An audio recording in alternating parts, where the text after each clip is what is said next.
heard from different people that Beijing is very different. If you're in Beijing, very different from your experience being like in Shenzhen or in Hmm. Chongqing. So Hmm. Beijing is like the very unique in a way. It's like super old and like a Yeah. lot of like history and culture in your face. So I guess Hmm. it's like it can be different in China for you, right? It's like life in Shenzhen versus life in the village versus life in Beijing is like completely different experience, I guess. Actually, Beijing's not that old when you compare it to old Chinese cities, like in Hebei, like Hangdan, something like that. It's like 3,000 years old. Beijing's not really that old. It was kind of purposely built. And it was built in a strange place because it doesn't really have any water. But it's the center of power, right? Zhongnanhai, is where the government is. And you feel it in Beijing. You feel that sense of power, of governance there. Yeah, for sure, you do. I like that. I think, it's a political center. And through the 90s, it became a very kind of liberal place because the embassies were there. And so, that's where we started doing, the parties. The party scene opened up there. The Beijing rock bands were some of the best, that's where Cui Jian and, Hei Mao, I don't know, there were so many, great bands that came out of Beijing. So yeah, it was in the 90s. It was this kind of you felt like it was almost a revolution going on there, right? It was so exciting, but then slowly that kind of started to dissipate somewhat, and then it became, I would say, a little sterile compared to what it used to be like. Those were the wild days, and so Beijing has its own feel for sure. Beijing is a wonderful place without a doubt. It's my home. Almost 30 years there. I still feel like it's home, but it's very different to a lot of Chinese. But every Chinese city you go to has its unique feel. Maybe sometimes on the exterior, foreigners might feel a lot of cities can look quite similar, but as with any city, once you get to know its culture and its people, it's everyone is very, very unique. 1993, I guess it was like very different China compared to now. It's like two Hmm. different countries, basically. Yeah, yeah, yeah.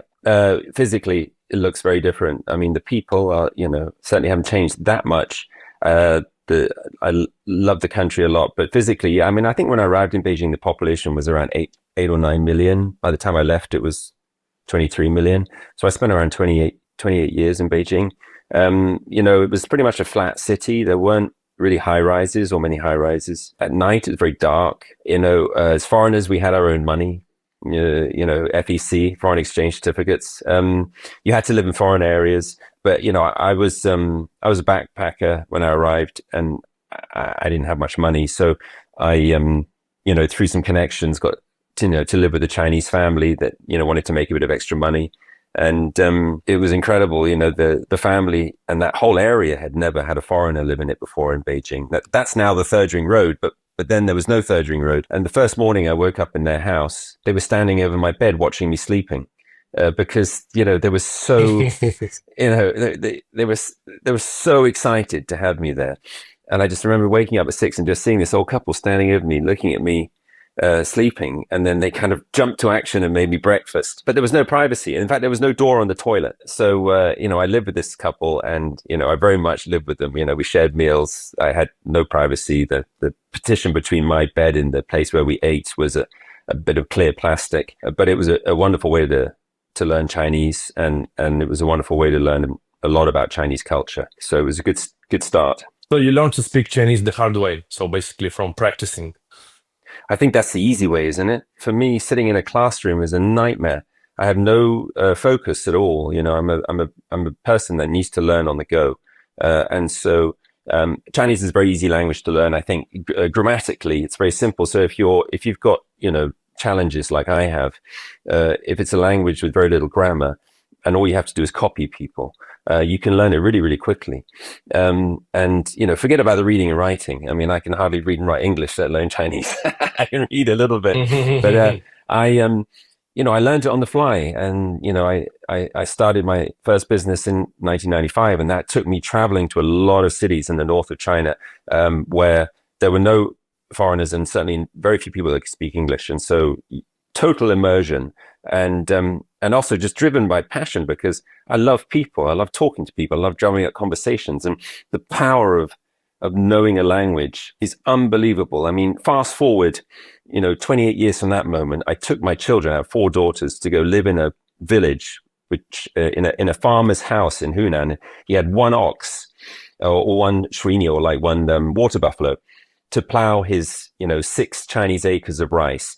And we sat around the fire, and he shared with us how he raised 4 children with this one buffalo and his 6 acres of rice, and put them all through university, basically taking his whole family out of poverty in one generation. And my children all speak Chinese, and they were able to understand that story.